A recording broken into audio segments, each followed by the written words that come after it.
edukasyon para sa mga piling mag-aaral mula kinder hanggang baitang 4 sa Cantinio Elementary School. 3 linggo matapos ang opisyal na pagbubukas ng klase para sa taong panuruan 2025-2026. Isa sa mga unang tumugon sa panawagan ng suporta ay ang Alpha Phi Omega Epsilon Omicron Chapter 0515 na namahagi ng mga kagamitang pampaaralan at pagkain mula sa Jollibee Food Corporation.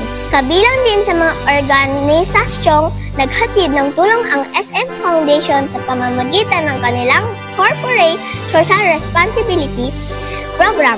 Namahagi sila ng school supplies para sa mga piling mag-aaral mula baitang 1 hanggang baitang 3. Nagpaabot rin ng suporta ang Alpha Omega International Fraternity and Sorority Delta Chi Alumni Association sa ilalim ng programang Apo Cares, Apo Shares. Sila ay nasagawa ng pamimigay ng gamit sa feeding program para sa mga piling mag-aaral ng baitang 1. Buong galak at pasasalamat ang ipinahayag ng mga mag-aaral at guro ng paaralan sa mga biyayang kanilang natanggap.